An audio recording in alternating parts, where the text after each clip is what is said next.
Cold bit through my coat like punishment. I pulled the thin fabric tighter, but the wind still slid under it, sharp as truth. The park bench groaned when I shifted, its metal freezing against my legs. In my hand was the letter, the one I'd already read 10 times. Termination notice. Effective immediately. I traced the ink until it smudged. My last job. My last bit of security. Gone. A kid passed by with his mother, pointing at me.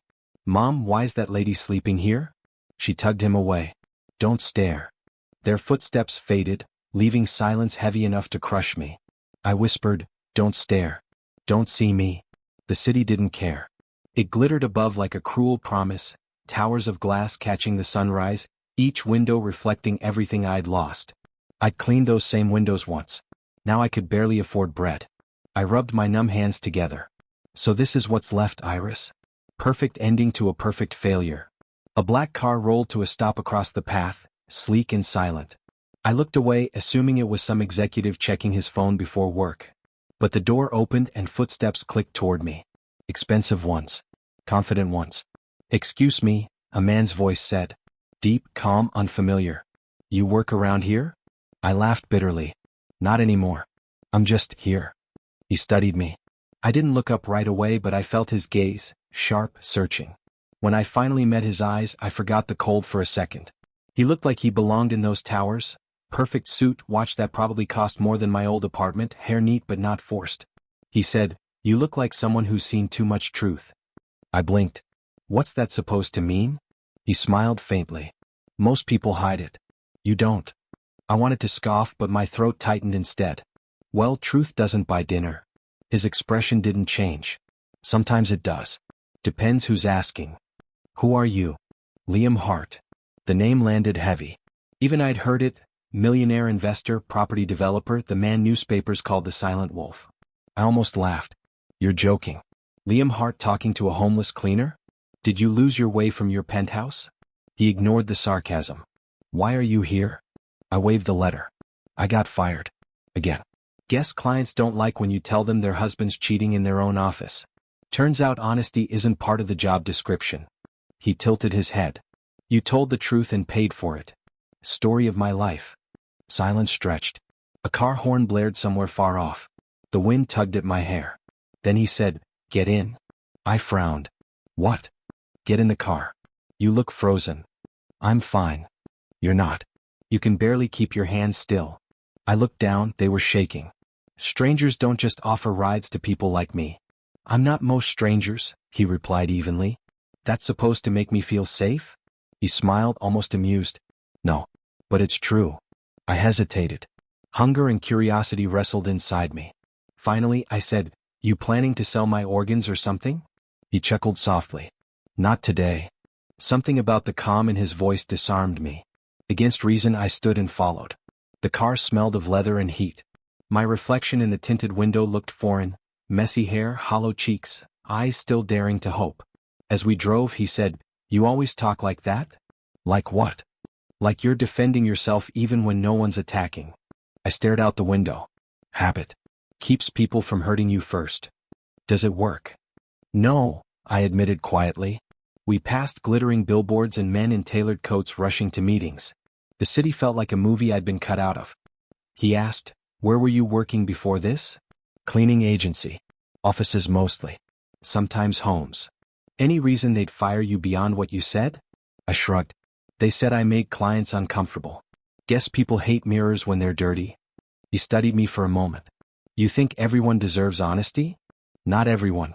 Just the ones who think they're untouchable." His eyes flickered with something. Interest, maybe recognition. "You hate people like me?" I glanced at him. "I don't know you. But you assume." "I assume everyone rich steps on someone poor to stay that way." He didn't argue. "Maybe. But sometimes the poor step on themselves because they stop believing they can stand." The words hit harder than I expected. I looked away quickly. "That's poetic. You practiced that in the mirror?" He smiled. "Maybe." The car slowed in front of a glass tower. My stomach tightened. "Why are we here?" He turned to me, eyes unreadable. "Because I need someone who can see lies when they're spoken. Someone with nothing left to lose." I laughed nervously. "You want a psychic?"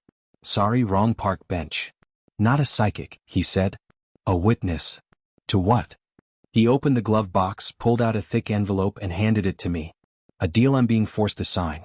Everyone around me swears it's safe. My gut says otherwise.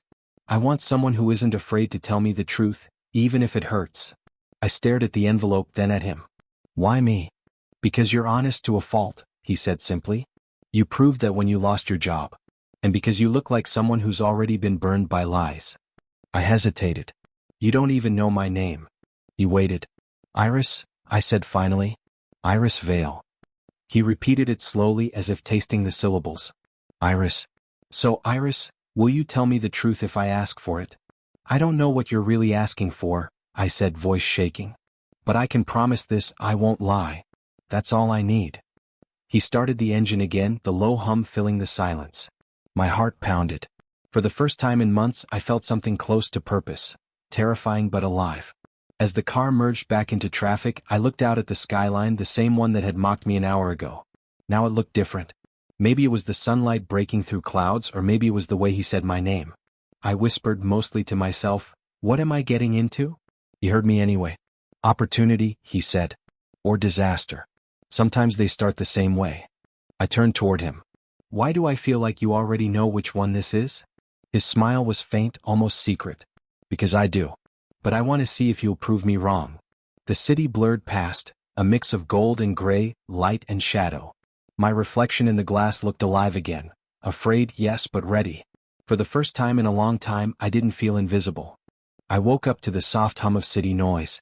Warm air wrapped around me, smelling faintly of coffee and new leather. For a second, I thought I was dreaming, until I saw the ceiling above me. Smooth, white, perfect. Nothing like the cracked plaster I was used to. Then it hit me. Liam Hart had brought me here. I sat up, clutching the blanket like a shield. The room was modern and sharp.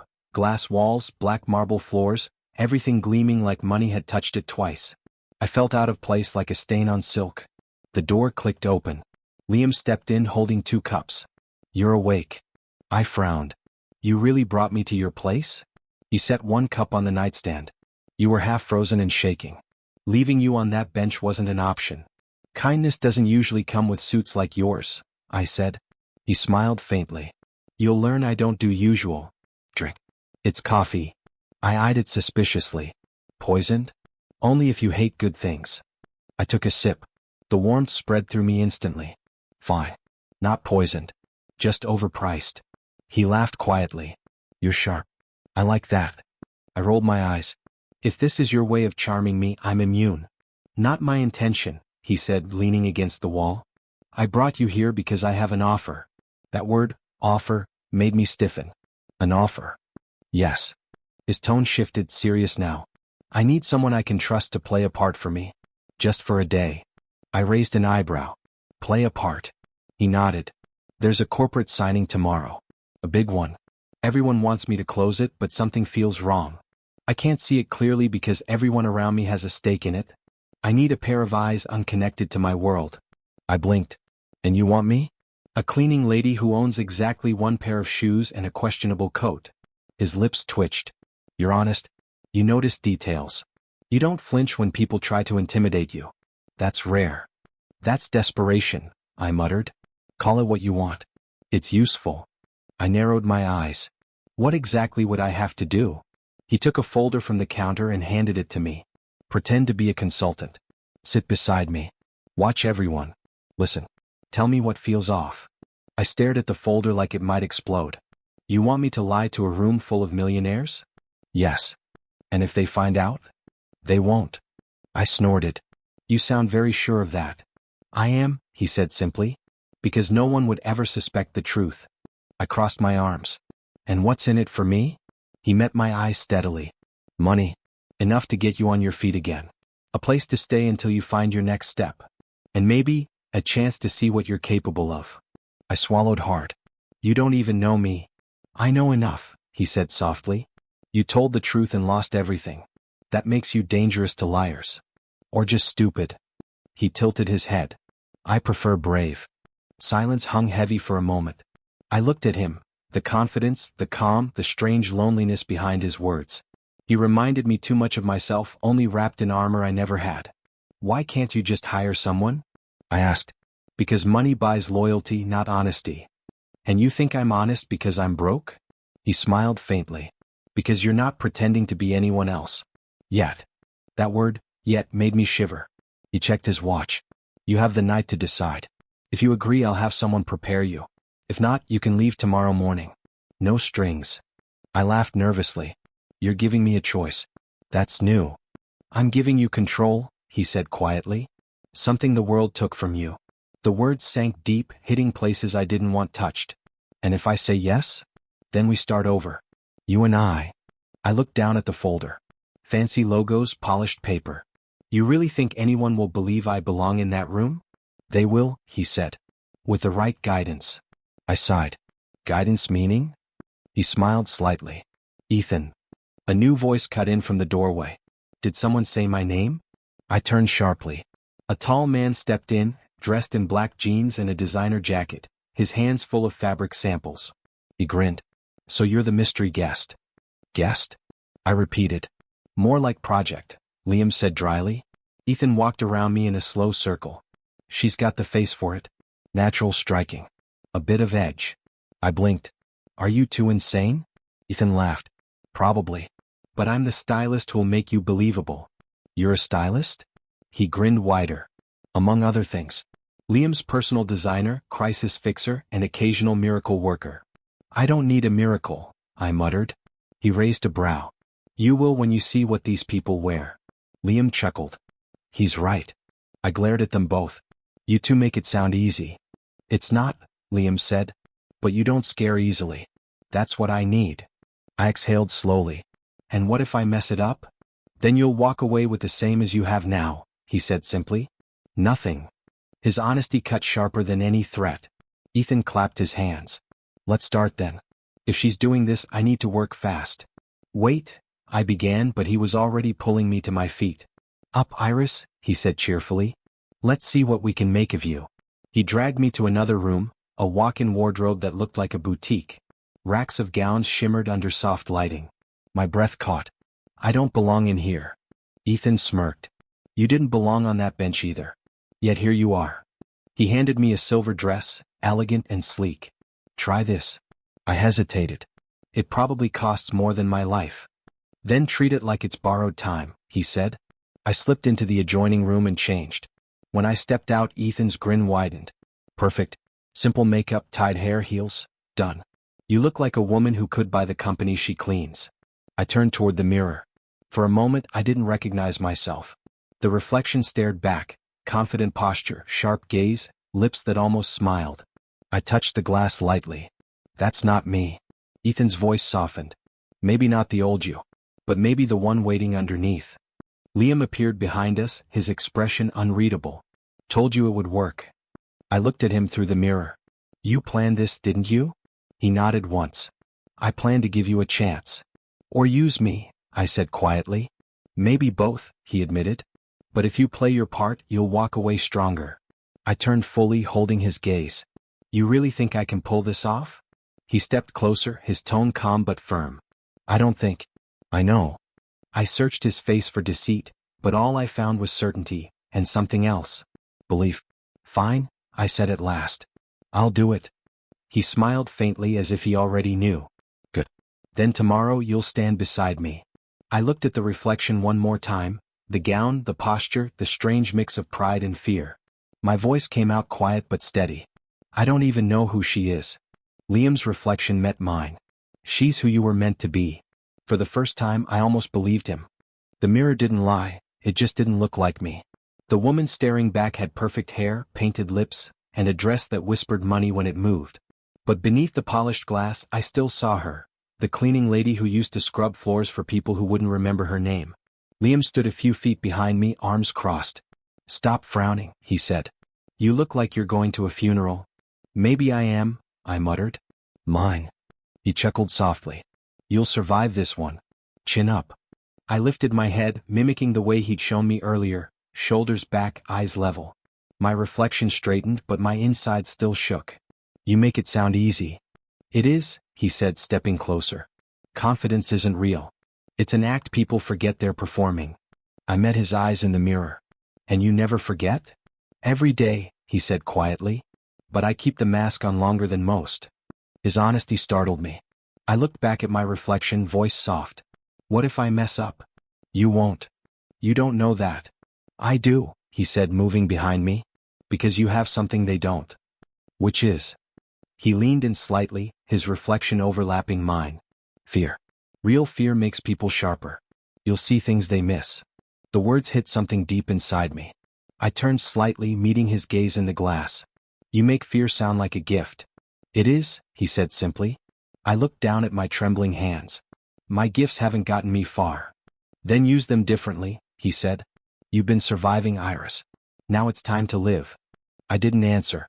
My throat tightened around the words I couldn't say, that surviving had already cost me too much. He noticed.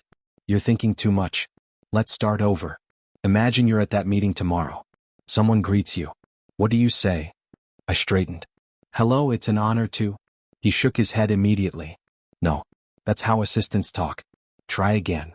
I frowned. What's wrong with being polite? Polite is forgettable, he said. You need to sound like you belong there. Like they should be honored to meet you. I took a breath. All right. Good morning. I've heard a lot about this deal. I'm curious to see if it lives up to the hype. He smiled. Better? Really? Yes. That tone, that pause after curious. It makes you sound in control. I almost laughed. Control is new to me. Then enjoy it, he said softly. We practiced for hours. Introductions, handshakes, smiles that weren't too eager. He made me rehearse phrases until they rolled off my tongue naturally. Say it again, he said, pacing. Mr. Donovan, I appreciate your confidence in the proposal. But my expertise tells me the numbers might need a closer look. He nodded approvingly. Good. But slower. Confidence takes its time. I exaggerated the rhythm, lifting my chin. Like this? Exactly. I looked at him. You're a terrible teacher but a great actor. He smirked. That's what they pay me for. You enjoy this, don't you? Turning people into versions of themselves they didn't know existed. His eyes met mine briefly, serious. It's not enjoyment. It's survival. I didn't understand right away. Survival? He nodded. The higher you climb, the more masks you wear. Some days I forget what I look like underneath. I glanced at his reflection. Maybe that's why you noticed me. He tilted his head. Why do you think that? Because you saw someone who wasn't pretending. He was quiet for a moment, then said softly, maybe I saw someone who still remembers what truth feels like.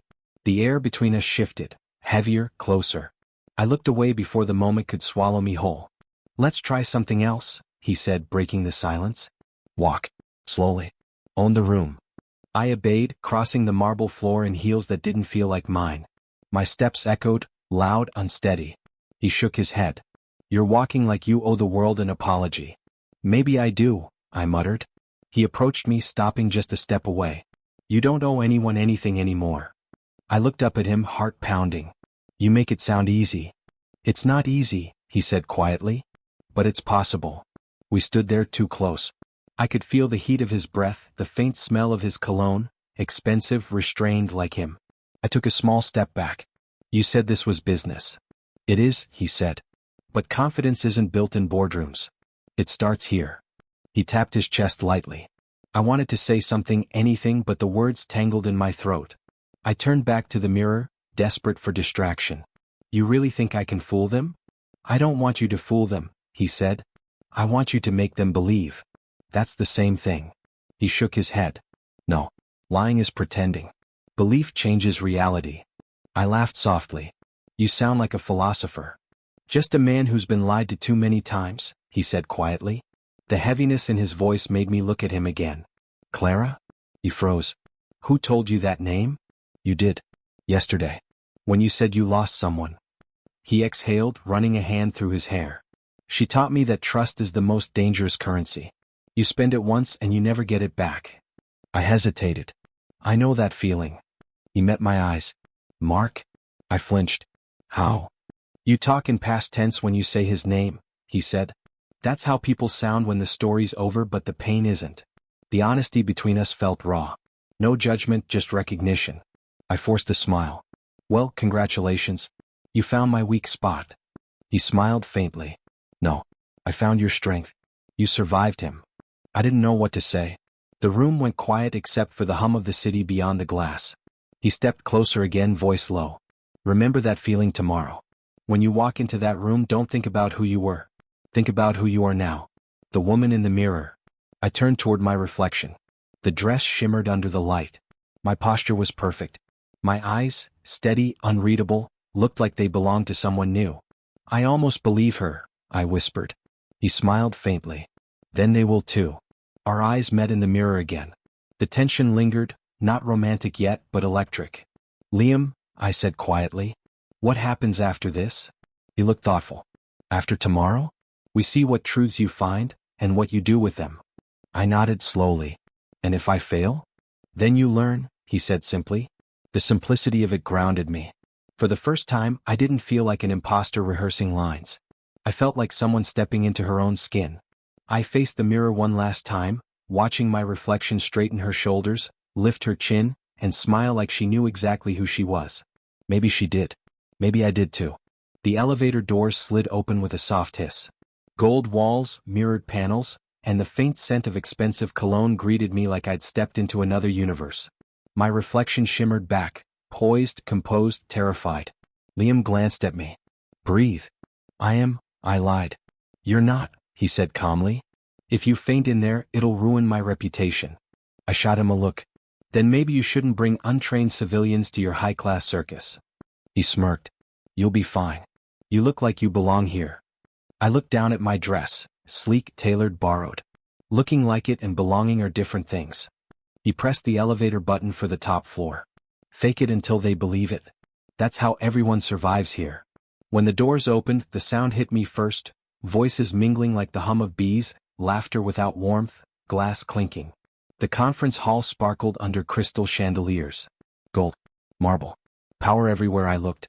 This place smells like money and manipulation, I muttered. Liam's mouth curved. That's not the scent. That's the people. He offered his arm. Ready? No, I said, slipping my hand into his anyway. The moment we stepped inside, heads turned. 100 silent judgments weighed on me. I could feel their eyes measuring my dress, my posture, my worth. My instinct screamed to shrink, but Liam's hand was steady, grounding. Smile, he murmured. But don't look impressed. I tried. My lips curved into something between confidence and survival. A woman's voice sliced through the chatter. Liam Hart. You finally made it. I turned. She was beautiful in a sharp, practiced way, polished smile, diamonds like armor. Her eyes, however, were ice. Clara, Liam said evenly. My stomach tightened. So this was her, the woman who'd broken him. Her gaze flicked to me. And who's this? Before I could answer, Liam said smoothly, Iris Vale. My consultant. Her smile didn't reach her eyes. Consultant? Oh, you move fast. Business requires it, Liam replied. You remember how impatient I get. I almost laughed at the venom hidden in politeness. Clara turned her attention to me, the smile still in place. Lovely to meet you, Iris. I'm sure working with Liam must be educational. Very, I said lightly. I've learned that confidence can be quiet. Her smile froze for a split second. I caught it, so did Liam. He leaned down and whispered, good. I whispered back, I'm shaking. No one can tell. Across the room, a man approached, tall, polished, the kind of charm that came with money and power. Clara's husband, Daniel. Liam, he said warmly, shaking hands. Good to see you again. Daniel, Liam said, polite but detached. Congratulations on the merger.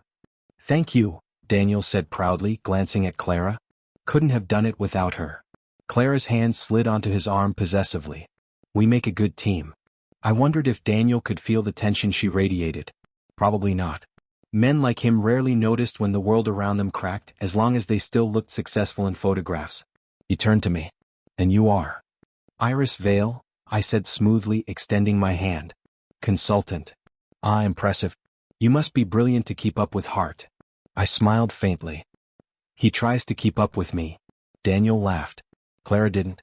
Liam murmured, perfect delivery. Beginner's luck, I whispered. The introductions faded into business talk. Shares, contracts, future expansions. My role was simple. Observe, listen, read between the lines.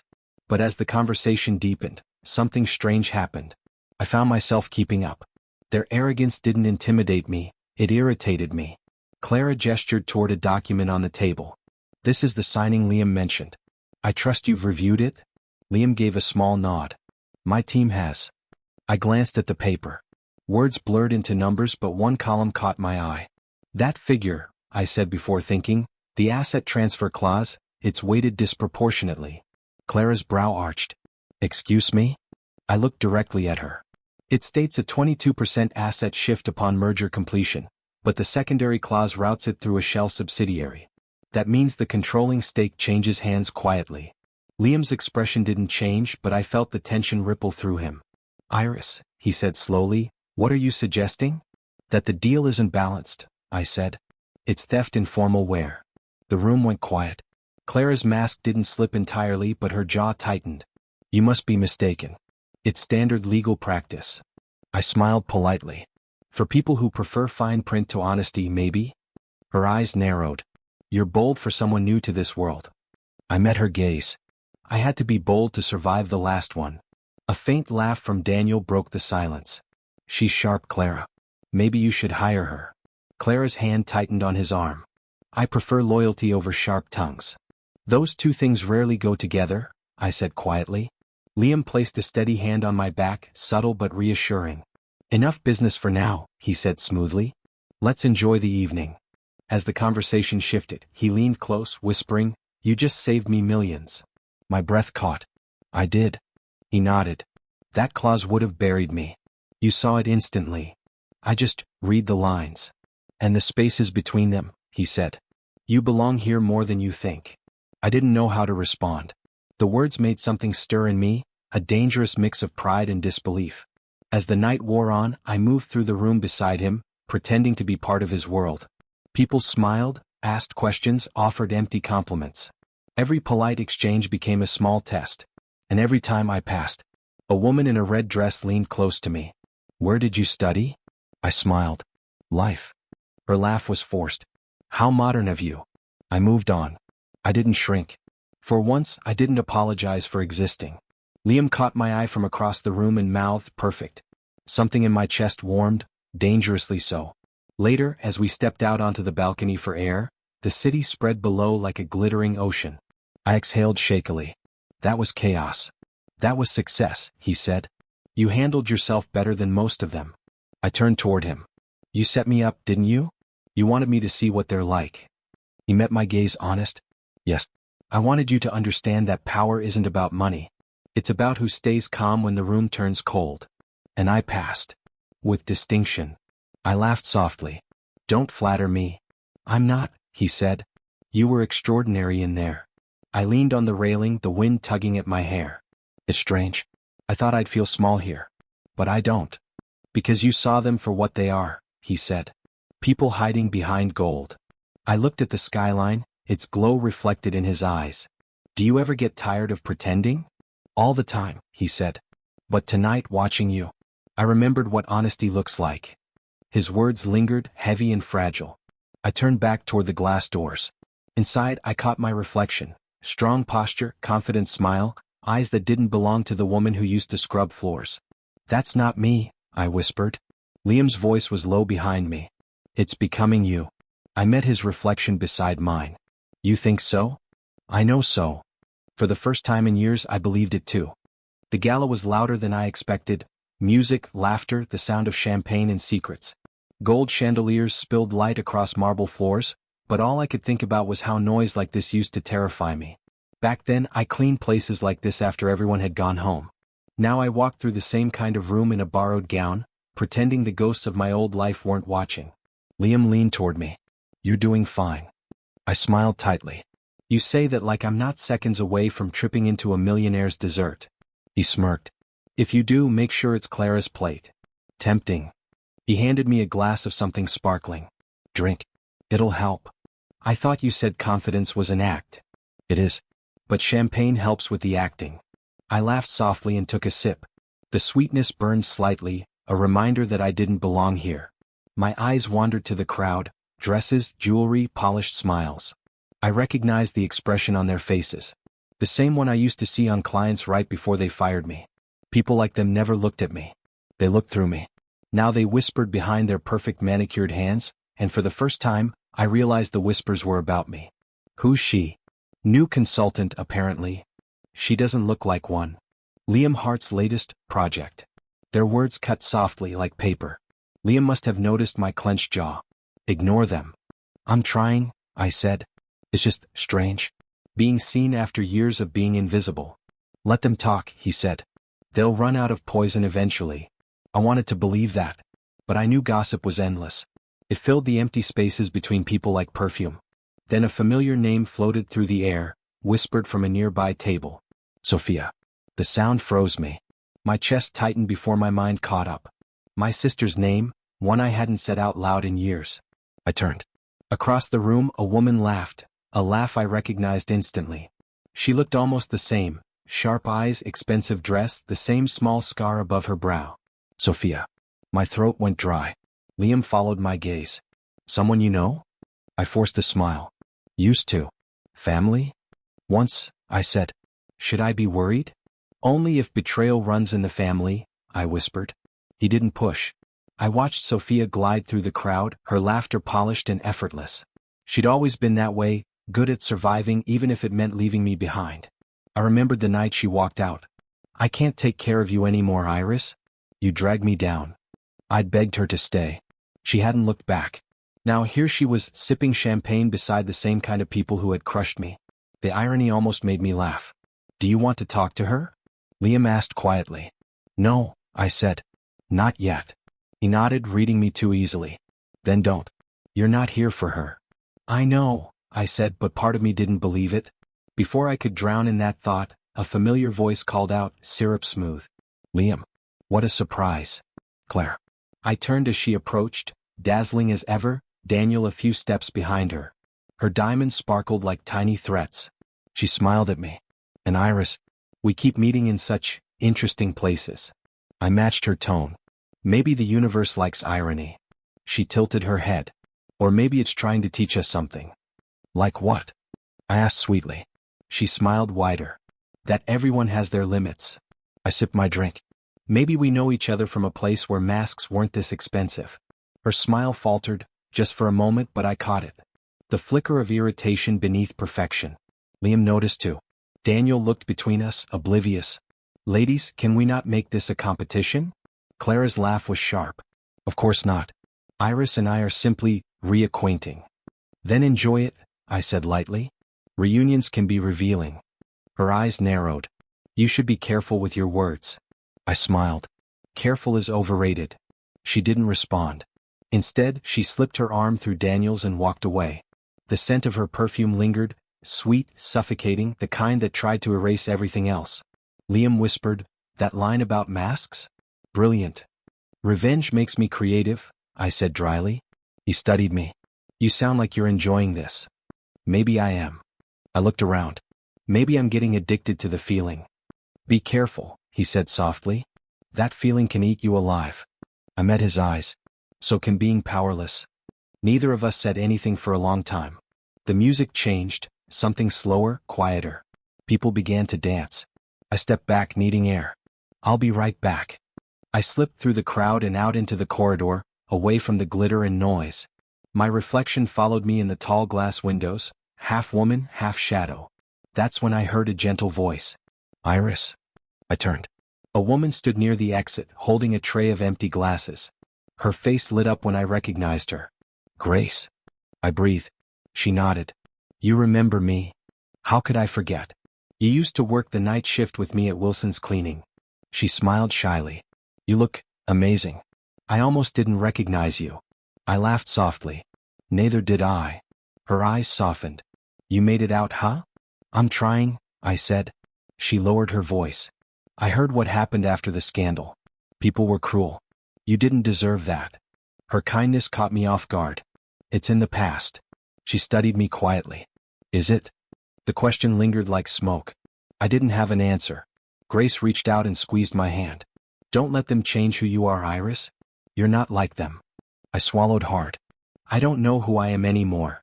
You're the girl who once gave me your lunch when I couldn't afford mine, she said gently. That's who you are. My throat burned. Grace, She smiled. Go back in there and remind them what real grace looks like. I laughed weakly. You always were the poetic one. I just speak what I see, she said. And right now, I see someone trying not to become the thing she hates. Her words hit harder than she knew. I nodded slowly. Thank you. She squeezed my hand once more before walking off, disappearing into the crowd. When I returned to the ballroom, Liam was waiting near the edge of the dance floor. Everything all right? Yeah, I said quietly. Just ghosts. He studied me. Friendly ones. Maybe reminders, I said. He offered his arm again. Then let's make new ones. I took it, feeling the music swell around us, the whispers fading. Clara watched from across the room, her smile brittle. Sophia avoided my gaze entirely. And me, I just kept breathing. For the first time, I didn't feel like the girl they left behind. I felt like the woman they should have never underestimated. Music rippled through the ballroom, soft, elegant, dangerous. Couples glided across the floor, all polished smiles and silent agendas. I stood near the edge, clutching my champagne flute like armor. Liam appeared beside me, his hand brushing mine briefly. You should dance, he murmured. I might trip on purpose. His lips curved. That would make you memorable. I think I already am, I said, watching the way heads turned when we stood together. You are, he agreed. That's what terrifies them. The orchestra swelled and he extended his hand. Dance with me. I hesitated. You sure that's wise? People are already whispering. Let them. His gaze was steady, confident. This is our stage. I placed my hand in his and he led me to the center of the floor. Every movement felt deliberate, every step a conversation we weren't having out loud. His palm rested lightly against my back, warm, grounding. You're tense, he said quietly. I'm surrounded by wolves wearing silk. Then be the one they don't see coming. I lifted my chin, forcing my shoulders to relax. You make it sound simple. It's not, he said. But it's worth it. We moved in sync, our reflections spinning in the mirrored walls. For a moment I forgot where I was.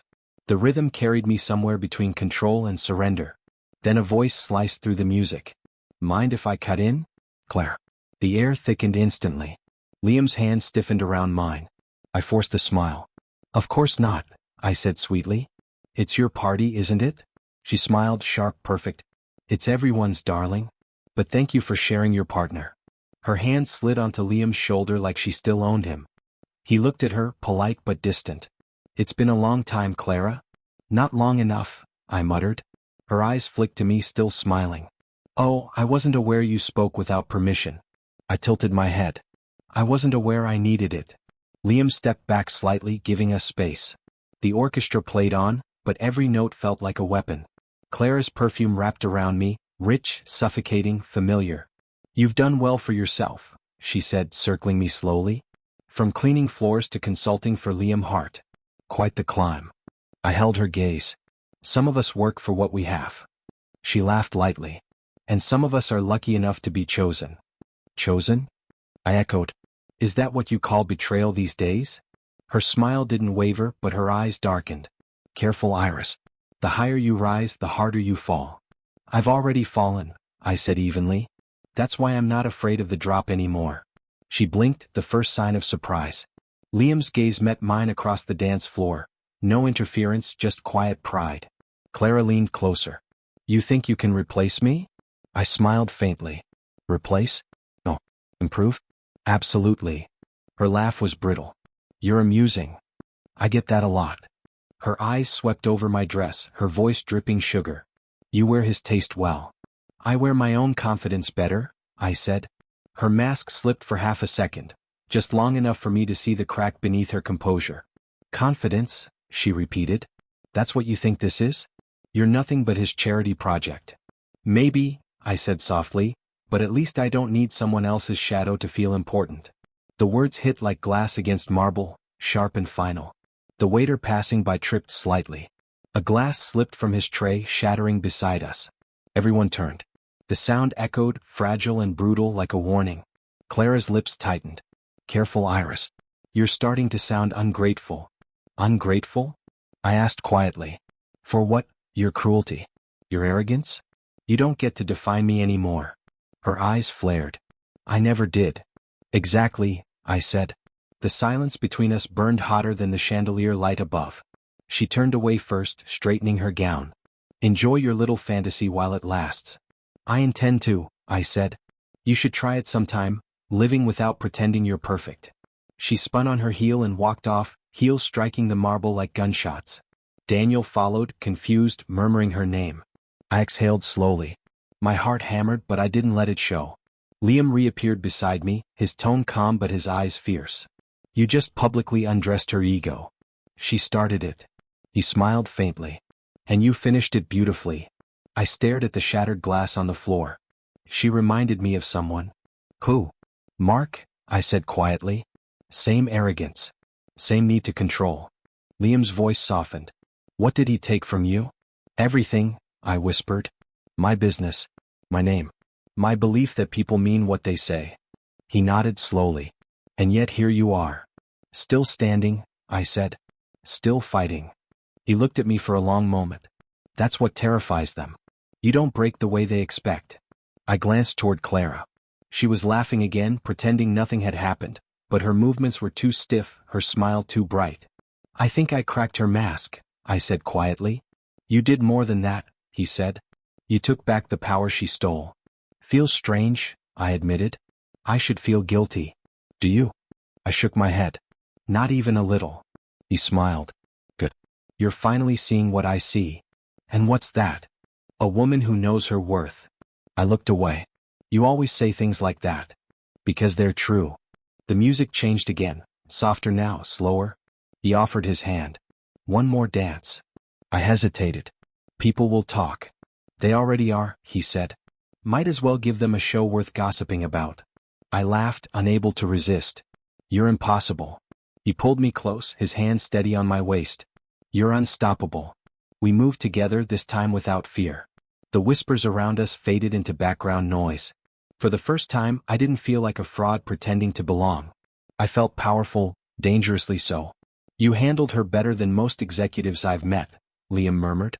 I've had practice, I said. Cleaning after people teaches you how to see the dirt they hide. He chuckled softly. That's poetic. It's the truth. When the music ended, I stepped back, breathing deeply. So what happens now? He glanced toward Clara. Now, you let her stew. Power works best in silence. I nodded. And you? I watch, he said simply. You've learned faster than I expected. I smiled faintly. Maybe I just had the right teacher. He looked at me for a long time, then said, or maybe you never needed one. I turned toward the mirrored wall again. My reflection stood tall, unshaken, the faintest smile on her lips. Clara might have started this dance, but I had finished it. And for the first time I realized I didn't need anyone's permission to lead.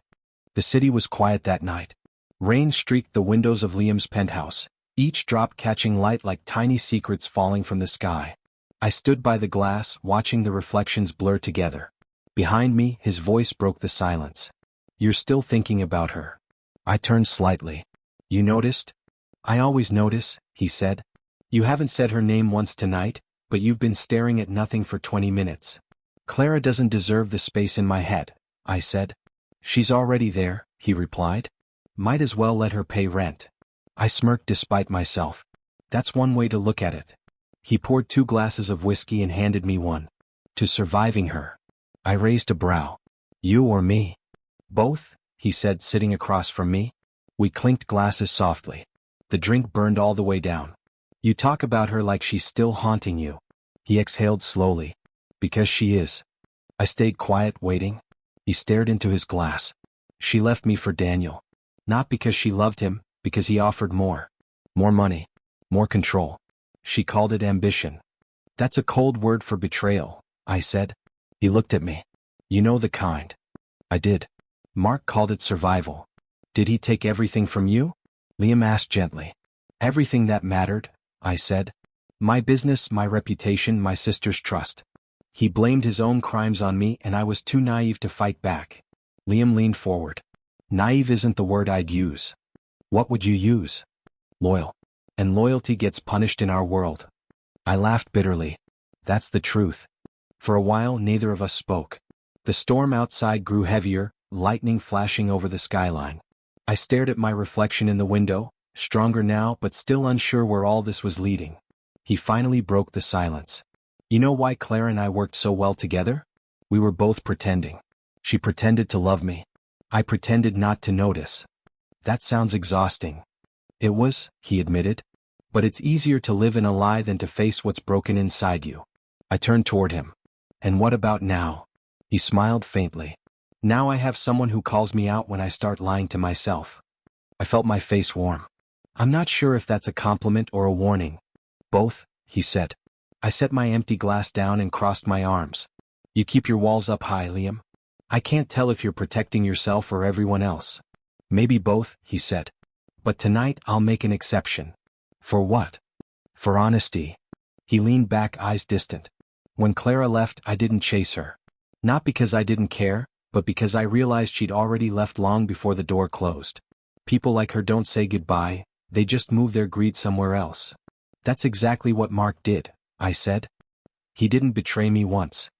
He betrayed me in pieces, quietly, until I couldn't recognize myself anymore. His gaze softened. You sound like me. Or maybe you sound like me, I said. He smiled slightly. Touché. We sat in silence again, but this time it wasn't awkward. It was heavy with understanding. For the first time, I didn't feel like a charity case or a project. I felt like an equal. Liam, I said finally, do you ever stop looking over your shoulder? No, he said. When you've been stabbed in the back, you learn to check the shadows first. I used to live like that, I admitted. But I'm tired of being afraid. Then stop running, he said simply. Let the truth catch up to you.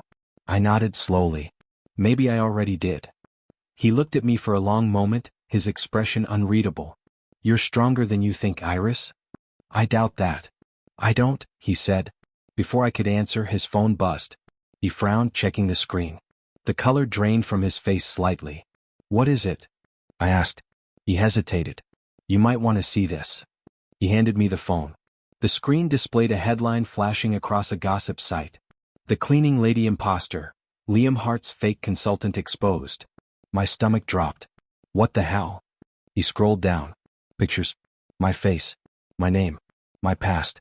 Everything I'd buried dragged into daylight. I barely recognized my own voice. How did they? Julia, he said grimly. Clara's favorite journalist. The name hit like acid. She hired someone to destroy me. She's desperate, Liam said. You humiliated her at the gala. This is retaliation. I felt my pulse race. People will believe it. Let them, he said. I can't, I whispered. I worked too hard to crawl out of that life. I can't go back to being that woman. He stood and walked toward me. You're not that woman anymore. It doesn't matter. They'll see what they want to see, a fraud who got lucky. He shook his head. No. They'll see someone who fought back. I laughed bitterly. You sound like a motivational poster. I mean it, Iris. The truth doesn't destroy you, it exposes who's afraid of it. I turned away, tears burning behind my eyes. You don't get it. You were born with armor. I had to build mine from scraps. He stepped closer. Then stop apologizing for how strong it turned out. I faced him, my voice shaking. They're calling me a liar. He met my eyes. Then prove them wrong by not caring. That's easy for you to say. He smiled faintly. It's never easy. But it's worth it. The silence stretched again, filled only by rain against glass. My thoughts spiraled, every cruel word, every betrayal replaying like a film I couldn't stop watching. Finally, I said, I thought I was done being humiliated. You're not humiliated, he said quietly. You're tested. I let out a shaky breath. And if I fail? Then we rebuild, he said simply. Again. Together. I froze. Together? He didn't look away. You helped me face my ghosts. Maybe it's time I helped you face yours. The words sank deep, soft and dangerous. You make it sound noble. It's not, he said. It's human. I sank onto the couch, exhausted. I don't know if I can do this again. You can, he said. Because you've done worse. I looked up at him, half smiling despite myself. You have an answer for everything. He sat beside me. Only for you. We sat there for a while, listening to the storm ease. The city lights flickered beyond the glass, golden and cruel. My phone buzzed, messages, gossip links, pity texts from people I didn't know. I turned it off. Liam said softly, You don't owe them your pain. I know, I said. But it still hurts. It's supposed to, he said. That's how you know you're still alive. I stared at the rain, whispering, I've faced worse. He nodded slowly. And you'll survive this too. For the first time that night I believed him. The silence in Liam's penthouse was the kind that hurt. No shouting, no apology, just words hanging between us like smoke. I stared at him, still clutching the phone where my ruined reputation flashed across the screen. "You knew," I said. He didn't flinch. "I suspected Clara might try something." "You suspected," I repeated slowly. "And you let me walk right into it?" "Iris." "No," my voice cracked, but I didn't care. "You wanted this, didn't you? To prove something. To use me as bait." He sighed, running a hand through his hair. "It wasn't like that. It feels exactly like that," I shouted. "You stood there while the world ripped me apart, again." "I was protecting you," he said quietly. "By letting me get destroyed? By controlling how it happened," he said. "If I hadn't, she would have gone further." I laughed bitterly. "That's your idea of control? Watching me burn while you manage the flames?" He stepped forward. "You're twisting it." "No, Liam," I said, backing away. "I'm finally seeing it." His expression hardened. "You think I wanted this? You think I enjoy watching you suffer?" "I think you needed a weapon," I said. "And I was convenient." He froze. "Don't say that." "Why not?" "It's true." He looked at me then, not angry, not cold, just tired. "You're wrong." "Am I?" I whispered. "Because it feels just like before." "Before what?" "Before Mark," I said. "Before he told me everything was for my own good while he destroyed me piece by piece." He closed his eyes, exhaling through his nose. "Don't compare me to him. Then stop sounding like him." The air between us cracked, sharp and ugly. He turned away, jaw tight. "You're overreacting." The words cut deeper than any insult. "Don't you dare tell me how to feel." He didn't answer. Something inside me snapped. "You said you'd help me fight back. You said you saw something in me." "I do," he said quickly. "No," I said, shaking my head. "You saw what you could use." He took a step toward me. "Iris. Don't." I grabbed my coat from the chair. "I can't do this anymore." "You're not thinking clearly." "I'm thinking perfectly clearly," I said, voice trembling. "I'm done being someone's project. I've already been a victim once, I won't be again." He didn't stop me when I walked out. The elevator doors closed around me, sealing the argument like a tomb. By the time I hit the street, the rain had started again. Cold, relentless, honest. I ran. Not to anywhere, just away. My heels clacked against the pavement until they broke, so I threw them off and kept going barefoot. The city lights blurred through tears and rain. Every step hurt, but I couldn't stop. People stared. A woman in a soaked gown running through downtown, pathetic, beautiful, ruined. I didn't care. I stopped under a flickering street lamp and collapsed against the wall, gasping for breath. The world spun. My chest felt tight, like I couldn't breathe under the weight of everything I'd lost. Again. I pressed my palms against the cold brick. What am I doing? The rain answered. My reflection shimmered in a puddle by my feet, mascara streaked, hair plastered, eyes wild. I barely recognized her. "Who are you?" I whispered.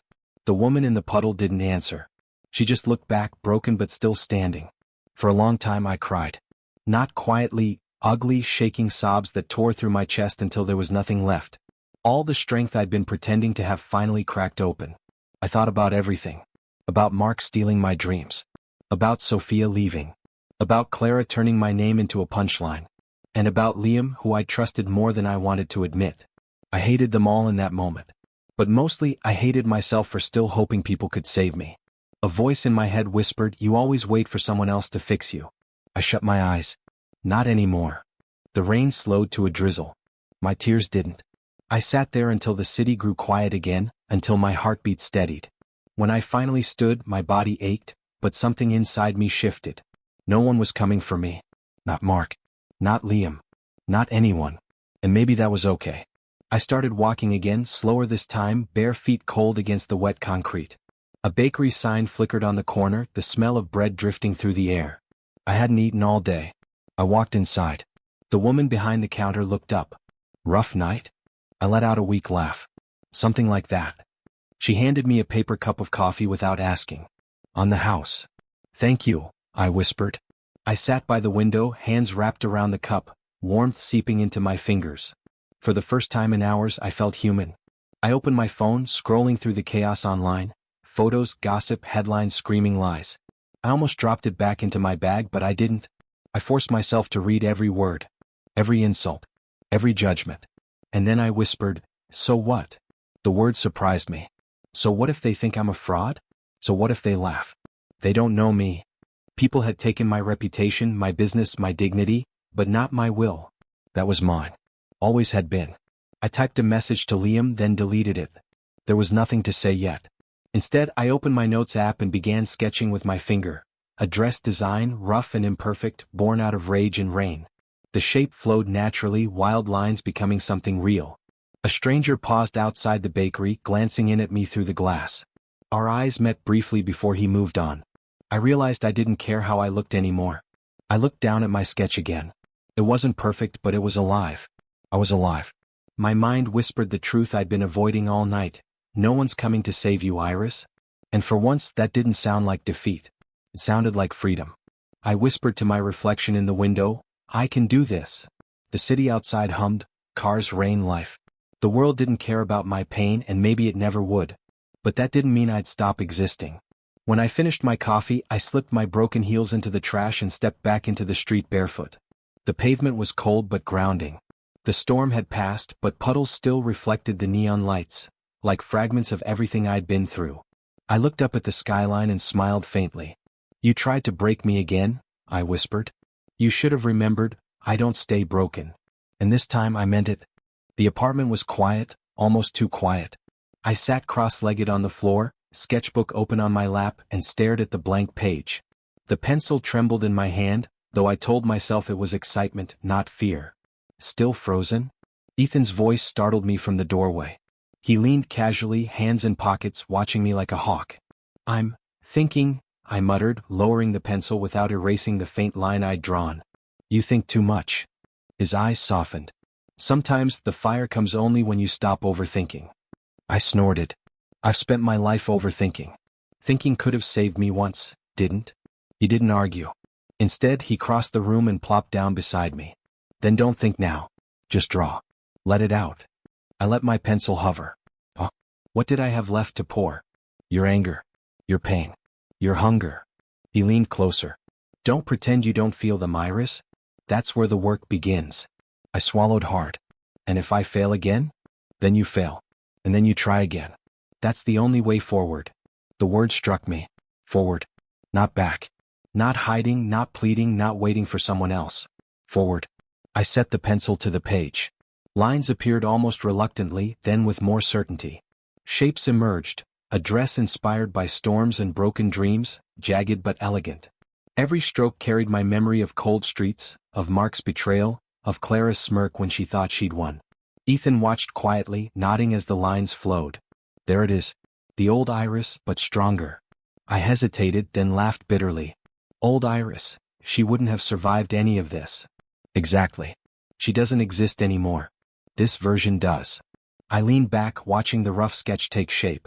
A part of me thrilled at the idea of creation, at the rebellion in transforming my pain into beauty.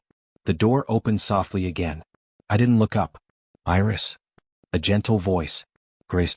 I froze. Then I laughed quietly, unsure whether from relief or nervousness. "Grace, you're here." She smiled, holding a bag of pastries. I smelled something delicious, and then I thought, maybe you need me. I couldn't look away. Grace had been there when I had nothing, offering me soup, blankets, quiet encouragement when the world shouted I was nothing. Her presence was a tether to hope I thought I had lost. I didn't think anyone would care anymore, I admitted, voice cracking. "I do," she said softly. "I always have." I shook my head, smiling despite the lump in my throat. "I don't deserve that." "Deserve has nothing to do with it," Grace said, sitting cross-legged beside me. "You've survived. That's enough." I turned back to the sketchbook. "I'm trying to rebuild, using Ethan's resources." I hesitated. "I shouldn't even say that." Grace's eyes sparkled. "I don't care who helps you. I care that you're trying. Look at this." She gestured at the page. "This is alive. This is you." I let her words sink in. Alive. Me. The sketch felt less like a design and more like a declaration. I could feel the fire rekindling inside me, the one I'd thought Mark and Clara had snuffed out. Hours passed unnoticed. Pencil lines blurred into colors as I shaded fabric, imagined textures, and sketched patterns until my fingers ached. Grace stayed with me, occasionally commenting, laughing quietly, or bringing more coffee. "You haven't lost your touch," she said, handing me another cup. "You just forgot yourself for a while." "Forgot myself," I repeated, almost whispering. "Maybe I needed to be reminded." "You needed to remember your strength," Grace corrected. I nodded, taking a long sip. The warmth spread through me, grounding me. For the first time in weeks, I felt like the storm inside me was not a curse but a tool. A weapon I could wield in my own way. A knock at the door startled us. Ethan peeked in. "Iris, there's someone here to discuss materials and production schedules." I froze. "Production? Already?" Ethan smiled. "You've worked faster than expected. You're ready?" I bit my lip, overwhelmed. "I don't know if I am." "You are," he said firmly. "You've got talent and now you've got fire. That's more than enough." Grace nudged me gently. "See? You're not alone anymore. You've got people who believe in you even when you didn't." I took a deep breath and nodded. "All right. Let's do this." The meeting with suppliers was tense but exhilarating.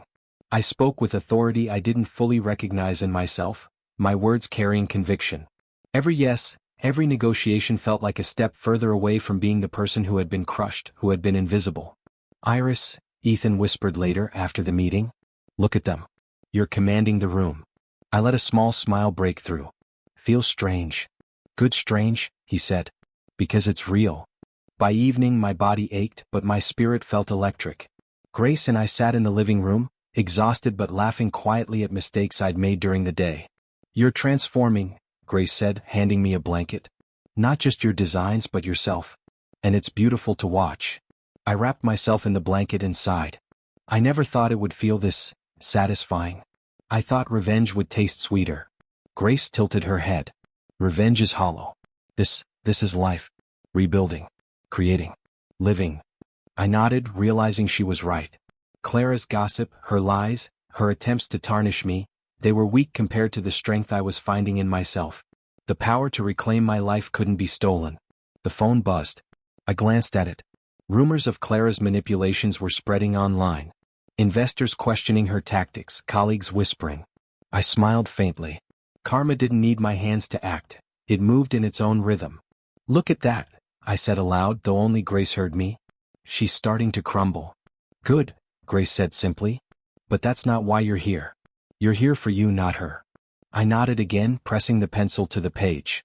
Another sketch formed, a dress this time vibrant and daring, each line a testament to resilience, to survival, to rediscovering myself. "Do you know," I said quietly, "how freeing it is to create something for yourself, not for someone else's approval?" "I do," Grace said, her voice warm. "And that's why you'll never stop. Because this is you. Unstoppable."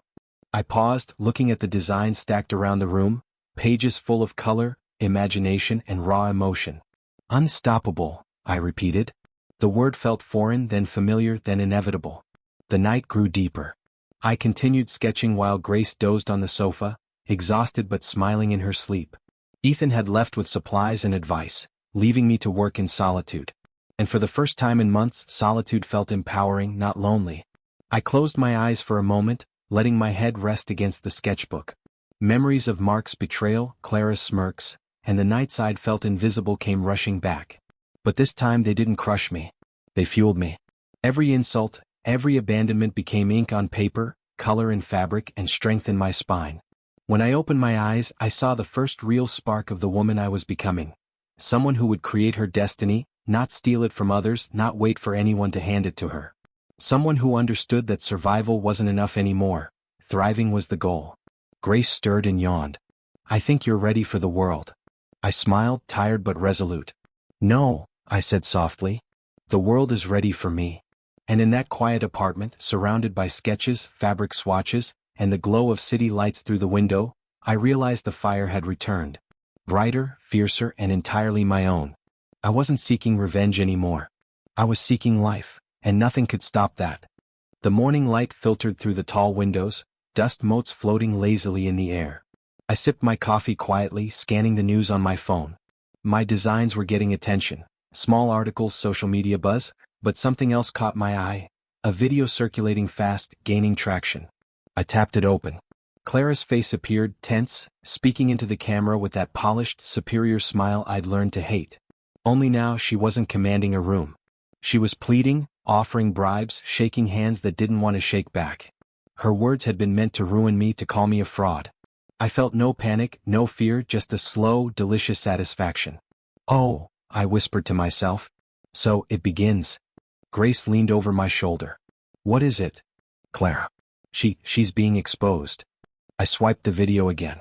Every lie, every manipulation, it's public. Grace's eyes widened.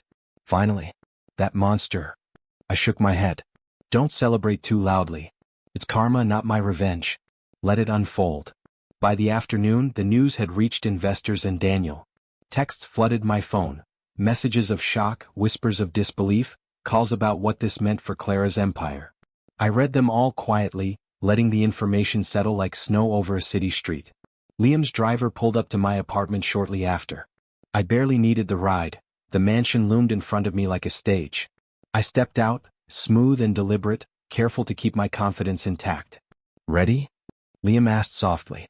I nodded, brushing imaginary lint from my coat. More than ever. Inside, the atmosphere was tense. Liam led me past the staff with a quiet nod. The grand hall gleamed, chandeliers sparkling. And there she was, Clara. Not in control, not commanding, but desperate. "Liam," she started, voice wavering. I need your help. Please. Don't let this ruin me." I stopped a few feet away, folding my arms casually. Calm, composed, untouchable. My pulse raced a little, not from fear but from power. The first taste of justice served cold was sweet. "Oh, I'm at your mercy," she continued, eyes darting between Liam and me. I studied her carefully. The confidence she once wielded like a weapon had crumbled. Every glance she threw was calculated, but none landed with impact. Liam's gaze remained steady on me. He said nothing, allowing me space to act. I felt the weight of that silence, the invitation to choose. Clara's lips trembled. "I made mistakes, big mistakes. I can fix this, please." I let a small, serene smile cross my face. "You already chose your path, Clara. Every lie, every manipulation, every attempt to destroy someone else, you built this yourself." Her expression flickered between shock and panic. You don't get to plead now," I continued. "Not with me. Not anymore." Daniel stepped forward, frowning. "Clara, what's going on?" His voice was firm but uncertain. Even he seemed rattled by the news. I can explain," Clara stammered, her hands fluttering like trapped birds. "Explain?" I repeated, voice calm but sharp. "Or excuse?" Liam shifted slightly, his gaze flicking to her, then back to me. Still silent. Still waiting. I inhaled, letting the moment stretch. I didn't need to speak more to humiliate her. The collapse was happening all around. Investors withdrawing. Board members whispering. Daniel questioning everything he believed. Clara's shoulders slumped. I misjudged things. I shook my head slowly. "No. You did exactly what you intended. You lied. You schemed. You assumed the world owed you obedience. And now, you're learning the cost." Her eyes widened, searching mine. Please? I can pay you, do anything." I let a soft laugh escape me. "You think this is about payment? This is about balance. About realizing that actions have consequences." Grace appeared beside me quietly, placing a reassuring hand on my shoulder. "She's already paying," she whispered. I nodded, taking in the scene. Clara pacing, Daniel's wary stance, Liam observing silently, and me, finally seeing the equilibrium restored. My chest swelled with a quiet pride, not from cruelty but from understanding. Justice wasn't mine to wield, it was already moving in the world's natural rhythm. Clara dropped to her knees suddenly, the desperation raw now. I beg you. Don't let them ruin me completely." I crouched slightly to meet her eyes. "You already ruined yourself. Every manipulation, every betrayal, every cruel word, you chose this path. You built the cage you're in. And now, you can either crawl out or stay inside." Her face went pale, eyes welling with tears. You'll get no more from me," I said, standing fully. "Not today. Not ever." Daniel's jaw tightened. I need to think. All of this. I trusted you, Clara. And now." "I know," she whispered. The room was silent for a moment. Even Liam's usual commanding presence didn't disturb the quiet. We were witnesses to the fall of someone who had thought herself untouchable. I felt a strange mix of relief and satisfaction. Relief that I was no longer the target, and satisfaction in observing karma unfold naturally. Not forced, not my doing, but inevitable. Grace squeezed my hand. You could have struck her, you know? If you wanted. I smiled faintly. I could. But there's no joy in delivering what the world can provide on its own. Watching it happen, that's enough. The video reappeared in my mind.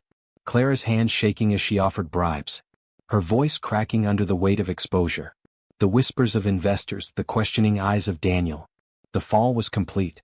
I never thought I'd see the day, Grace murmured, when you'd watch someone like her crumble and not feel joy? I shook my head, a small smirk tugging at my lips. Joy would be petty. I feel balance, satisfaction. Finally, a sense that the universe has a rhythm. And I'm standing here, aligned with it, not behind it, not crushed under it. Liam finally spoke, low and quiet. You're growing stronger, Iris. Watching, understanding, choosing. I met his gaze. I understand, yes. And I choose myself. Not revenge. Not cruelty. Just me. He nodded, a faint smile, approving yet restrained. Good. That's all that matters. I glanced at Clara one last time. She was retreating now, shoulders slumped, dignity gone, but alive.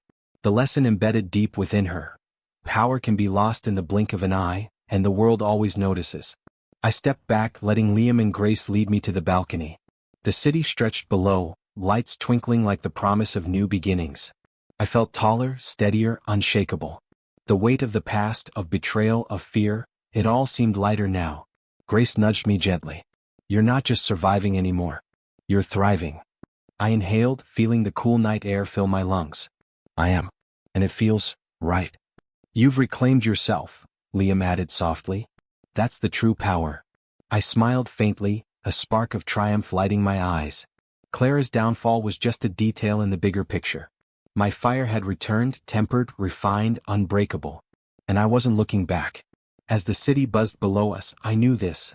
I had survived, I had grown, and I had witnessed the natural balance of life assert itself. Karma had knocked and it had worked. Not because I demanded it, not because I forced it, but because the world, in its quiet justice, recognized the wrongs committed and corrected them. And I stood taller than ever before, a silent observer of justice and a master of my own destiny. No vindictiveness lingered. Only clarity. Only power. Only the fire that came from surviving and standing tall. Clara's empire was collapsing. Daniel's trust in her was eroding. Rumors would continue, whispers would spread. But I, finally, fully, was free. And freedom had never felt so sweet. The folder in my hands felt heavier than it should. Thick paper, incriminating contracts, screenshots, audio recordings, all the evidence Clara had tried to bury. Every lie, every manipulation, every backstab neatly documented. I could ruin her completely. I could watch her crumble the way she had tried to make me crumble. I sat in Liam's study, the city lights streaming through the floor-to-ceiling windows, feeling a strange quiet settle over me. Are you going to do it? Liam's voice came from behind, soft, measured, not pushing, just watching. I didn't answer immediately. My fingers traced the edge of the folder. I could, I said finally, my voice low. Everything she did, everything she tried to hide, it's all here. Liam stepped closer, placing a hand on my shoulder lightly. And yet, you hesitate. I looked at him, really looked at him, and realized that the hesitation wasn't fear of her power or fear of retaliation. It was something deeper. Something I had buried under rage and pain for years. I hesitate because I remember what it felt like to be me, I admitted, voice shaking slightly. The girl who trusted Mark. The girl who begged for scraps of respect, who was humiliated in front of the world, who had nothing. That girl, she would have wanted revenge. She would have wanted to make someone else pay. And now? Liam asked quietly. I closed my eyes, letting the memories wash over me. Cold apartments, rejection letters, my sister Sophia walking away, my reputation crushed. I could hear the echoes of all the people who had used me. And I realized something astonishing. I didn't feel that desperate girl anymore. Now, I whispered, I don't want revenge. Not really. I want freedom. I want to stand without hating someone else. I want to live without feeding on someone's downfall to feel alive. Liam nodded slowly as if he had expected this answer all along. That's maturity, he said. That's strength. I swallowed, taking a deep breath. Strength isn't making someone suffer. It's choosing myself over letting someone else define me. He smiled faintly, almost approvingly. And yet here you are holding the folder. I let it slip from my hands onto the desk with a soft thud. I don't need it. She already destroyed herself. Her lies, her schemes, her cruelty, they're all unraveling on their own. The world is already showing her the cost. I don't need to push it further. A quiet laugh escaped him. You're full of surprises. I tilted my head, meeting his gaze. I've learned that the most dangerous thing isn't revenge. It's peace. Peace that comes from knowing you've chosen yourself. He looked at me, then really looked, as if seeing me for the first time without any masks. You're finally free, aren't you? I nodded, a small smile tugging at my lips. I think I am. The rest of the evening passed in a gentle quiet. Liam left the study to take care of something in the other room, and I wandered into the creative nook I had claimed as my own. Sketchbooks, fabric swatches, and half-finished designs littered the table.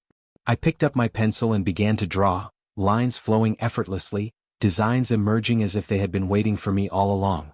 Grace had once said that creating was a way to reclaim your soul, and tonight I felt it. Every sketch, every curve of fabric, every imagined texture was a piece of me I was taking back. Liam returned quietly, leaning against the doorway, watching without comment. You're smiling, he observed. Even now, after everything. I looked up at him, a little shyly, a little openly. I am. Because this is mine. Not stolen, not tainted. Mine. You've come far, Iris, he said softly. More than you realize. I chuckled, not bitterly, not sarcastically, but lightly, the sound floating in the warm glow of the desk lamp. I think I'm finally allowed to. He walked over, crouching slightly to examine my sketches. These are incredible. Every line, it's confident, elegant, alive. You're alive. I paused, pencil hovering above the paper. I feel it. For the first time in a long time, I really feel alive. Liam smiled, a genuine warmth in his eyes. And peace suits you. I laughed softly. It does, doesn't it? Who would have thought the girl on the park bench months ago would ever feel like this? You, he teased lightly. I would have. I shook my head, smiling wider. No, you're wrong. Back then, I was just surviving. Now I'm living. He didn't say anything after that, just stood there, quiet but present. I felt his presence like a soft anchor, not guiding me, not saving me, just acknowledging me. And that was enough. The city lights shimmered through the window. I looked out at them, feeling the pulse of life beneath my fingers. All the chaos, all the betrayal, all the pain, it had led me here. To this moment. I returned my gaze to the sketches. Each dress, each idea was a declaration. I was reclaiming what was mine, shaping my world in colors and fabrics, not in spite of anyone else, but because I deserved to. You're quiet, Liam said after a long pause. Just thinking, I replied. About how much of myself I lost, and how much I've found again. You found a lot, he said softly, and you're still growing. I paused, thinking of Clara and her downfall, of Mark and his lies, of the life that had almost swallowed me whole. I felt no desire for revenge, only clarity. Only forward motion. Only self-preservation and dignity restored. You know, I said finally, I used to believe that victory meant defeating someone else. I used to think I had to take everything from them to feel alive. But now, I see that victory is simply surviving with integrity. Forgiving when you can, walking away when you must, and building something that's yours alone. He nodded, a quiet approval in his eyes. That's real power. I smiled, feeling lighter than I had in years. Real power isn't loud. It isn't cruel. It's just choosing yourself over the darkness. Liam crouched beside me, his gaze tracing my sketches. And you've chosen well. I reached for my pencil again, gliding it over the paper.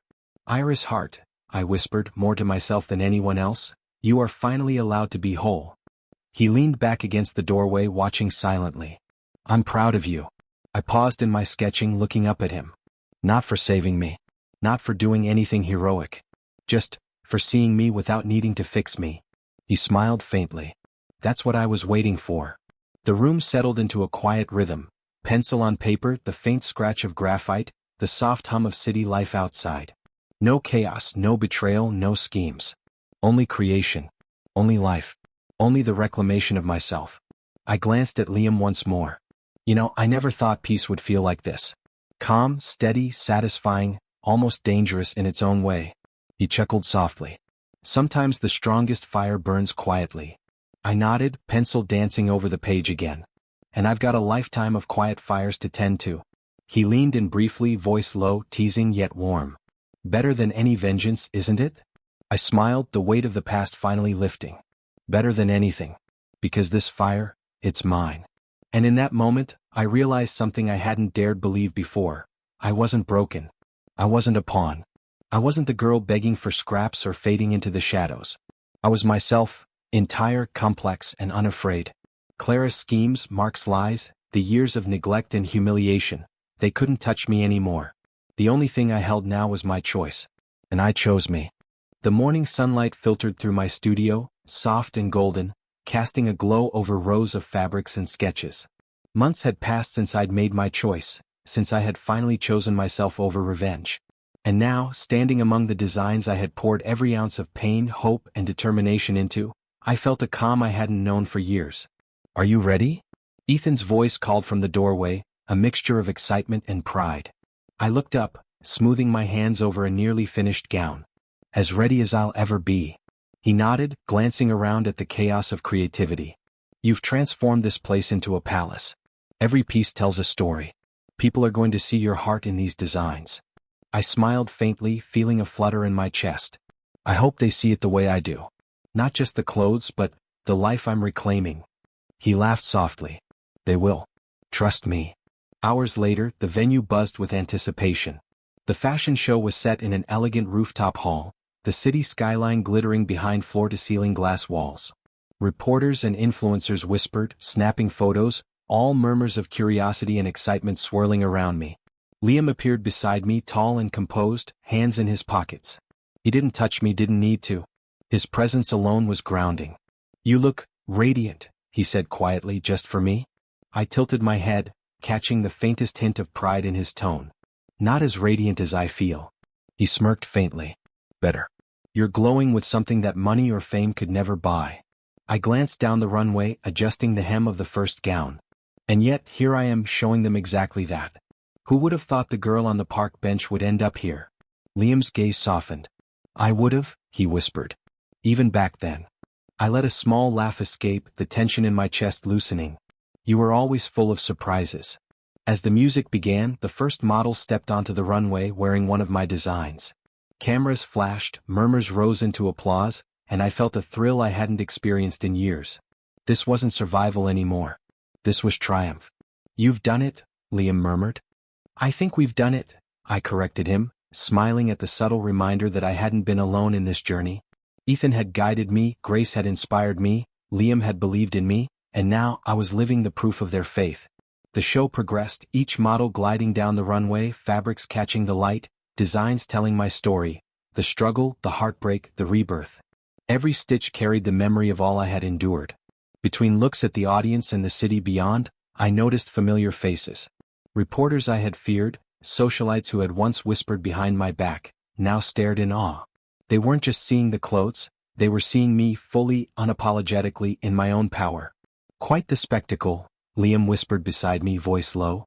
"Even Clara would have to be impressed." I bit back a laugh, shaking my head. "I don't think she's even here. Last I heard, she fled the city. Daniel's divorce went through yesterday. And Mark, exposed as the fraud he is. Karma works faster than I ever could." Liam's smile was quiet but approving. "And yet, none of that matters as much as this moment. You've reclaimed your life without stepping on anyone. That's rare." I took a slow breath, letting the words sink in. "It feels good. Better than I imagined. I thought revenge would taste sweet. I was wrong. This peace, this pride, this life I've built, is sweeter than any revenge could be." The final model stepped forward, wearing the piece de resistance, a gown that shimmered like moonlight, delicate yet fierce. As the applause erupted, I stepped onto the stage briefly, waving, letting the moment wash over me. For the first time in years, I felt untouchable, not because of wealth or power but because of self-possession. "You belong here," Liam whispered, his hand brushing mine ever so lightly before he let go. "You've earned every bit of this." I looked at him, a warmth in my chest. Not because I followed someone else's plan. I earned it because I chose myself. Every step, every risk, it was mine. He nodded, eyes lingering on mine, as if silently acknowledging the full weight of my transformation. "And it suits you. Every piece of it."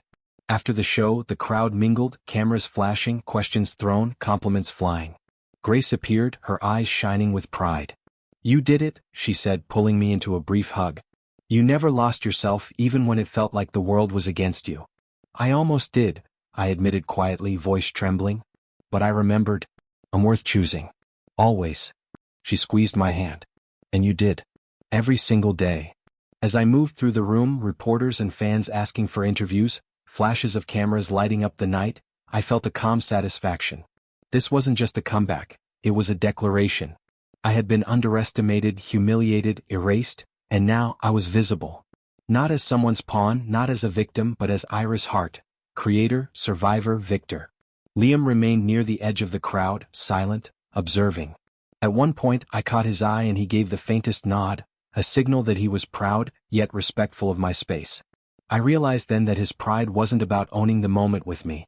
It was about seeing me stand alone, whole and powerful. Later, in a quiet corner away from the cameras, I sipped a glass of champagne, letting the sound of applause and chatter fill the background. You're thinking too much, Liam said, appearing beside me effortlessly. Even after all this, you carry the weight of everything that came before. I smiled faintly, raising my glass. It's hard not to. But I've learned that weight doesn't have to crush me. It can be the fuel that makes me stronger. He chuckled softly. Wise words for someone who used to hide on a park bench. I laughed, letting the tension in my shoulders release. I never imagined I'd be here. But every mistake, every heartbreak, it led me to this stage. This city. This life. And you'll only go higher, he said quietly, voice almost lost in the noise. Because this is only the beginning. You've reclaimed yourself. The rest is just proof of what you're capable of. I glanced around at the city lights glittering behind the glass walls, at the reporters buzzing, at the people who had once doubted me. It didn't matter. Not the whispers, not the judgments, not the betrayals. What mattered was the life I was building now. One choice at a time. One moment at a time. And Clara? I asked softly, almost rhetorically. She's gone, Liam replied. Her empire, her influence, crumbled. She'll survive, but she won't harm anyone else the way she tried to harm you. I exhaled slowly, a quiet satisfaction filling me. I'm glad. But I don't need to feel joy from her downfall. That part is done. And Mark? Liam prompted. I shook my head. Exposed. Gone. Irrelevant. Just like he should be. He gave a quiet, approving smile. And yet here you are. Standing taller than ever. Not because of revenge, but because of who you are. The music shifted, signaling the start of the after-party. I allowed myself to be swept along, laughing softly with grace, answering questions, shaking hands. I didn't feel the old insecurity, the old fear, the old need for approval. I felt complete. Later, as the night deepened, I found a quiet moment to stand alone by the glass, gazing out at the sparkling city below. The lights reflected in my eyes, a mirror of what I had become, resilient, victorious, and at peace. You did it, Liam's voice said from behind, quiet, reverent. Iris, you did it. I turned, smiling at him, not as a savior, not as a pawn, but as someone who had finally found herself. I did, I replied, my voice steady. And this is just the start. He gave me a small nod, silent support in his eyes. We didn't need words beyond that. The city stretched below us, alive, bustling, indifferent, and yet I felt like it belonged to me now. Not because I conquered anyone else, but because I had reclaimed myself. For the first time in my life, I stood tall without fear, without hesitation, and without revenge guiding me. Every breath, every heartbeat, every glance at the world was mine to claim. A new dawn indeed. I stand in the quiet of my studio, the city lights shimmering through the tall windows, painting the room with gold and silver streaks. It's late, but sleep doesn't come easily, not tonight. My eyes are drawn to the mirror across the room, and for the first time in years I don't flinch. I don't hesitate. I don't shrink from what I see. You're here, I whisper to the reflection. After everything, you're still here. The woman in the mirror tilts her head slightly, a knowing smile on her lips. I study her face, the faint lines that tell of nights spent crying alone, the eyes that once held terror and doubt, now sharp, steady, alive. You were never lost, I say softly. You were just waiting to be found. A quiet cough behind me makes me startle. Liam stands in the doorway, his arms crossed loosely, leaning against the frame. He says nothing, and I realize he never needed to. His silence has always been a gift, a presence that lets me measure myself honestly without judgment. I'm different now, I murmur, touching the glass gently. I've lost so much, but I've also found myself. He steps closer, slow, measured. You're more than different. You're stronger, smarter. And I can see it in your eyes. I laugh softly, a sound that surprises me with its lightness. It's strange. I spent years trying to be someone else. Someone invisible, someone acceptable, someone forgotten. And now I finally see that the only person I needed to be was me. Liam nods, his expression unchanging, calm, approving. And look at you. You're standing taller than the world ever expected. Not because you fought them, it's because you fought for yourself. I step closer to the mirror, examining every detail. The faint scar along my wrist, reminders of nights I thought I wouldn't survive. The smudged ink from sketches I poured myself into, evidence of every sleepless hour and every tear transformed into creation. I trace my fingers over these marks, not with shame but with ownership. These are mine, I say. Every scar, every mistake, every victory. Mine. You've earned them all, Liam says quietly from a few steps behind. I turn to him, eyes softening. Do you know, I never thought I'd get here. I thought the world had already written my story. I thought I was doomed to be someone else's punchline, someone else's mistake. But now, I'm the author. He smirks faintly. And it's a bestseller. I can't help but laugh. If only my younger self could hear that. I glance back at the mirror, imagining the terrified girl I once was, curled up on that park bench, holding the cleaning agency letter, invisible beneath her tattered coat. I wish I could tell her, you're going to be okay. You're going to survive. And one day you'll stand here, proud, whole, unafraid. You've come far, Liam says. And yet, I know you're still reaching. Still growing. That's the part one admire the most. I bite my lip, thinking of everything. Clara's schemes, Mark's betrayals, Sophia's abandonment, the nights of despair when I wondered if I even deserved air to breathe. I used to define myself by what people took from me, I whisper. But now, I define myself by what I built. What I created. Who I became. And it suits you, he says simply. No one can take it from you now. I turn back to the mirror, meeting my own gaze, and this time I see the full picture.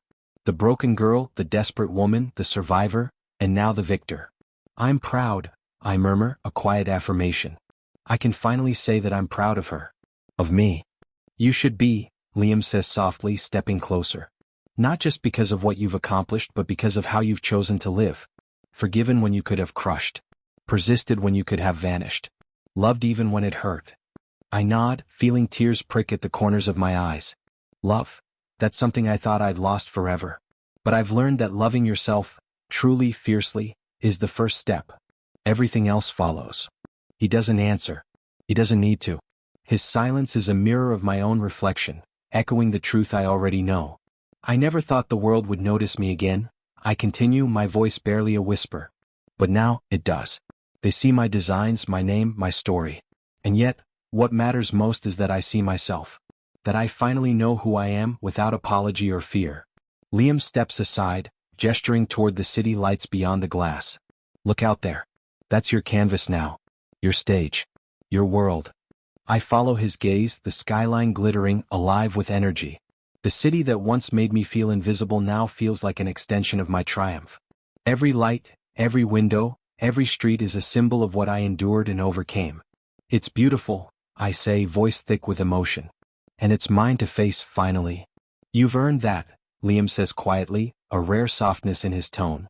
Every moment, every risk, every choice. I glance back at the mirror one last time, taking a deep breath. Goodbye, I whisper, gently touching the glass. Not to forget, but to honor. Goodbye to fear. Goodbye to the girl who thought she wasn't enough. And hello to the woman who knows she is. Liam comes to stand beside me, silent and steady. I don't need words to affirm this moment. He understands it fully, what it took for me to arrive here and what it means for the woman I've become. I step away from the mirror, letting my gaze drift to the city, to the life I have now, to the freedom I've earned. It's strange, I murmur. I spent so long running, from people, from pain, from myself. And now, for the first time, I feel like I'm exactly where I'm supposed to be. You are, Liam replies, voice low, almost reverent. And the best part is, you'll only keep going higher. I smile softly, feeling a deep peace settle over me. I know. I've been given a second chance.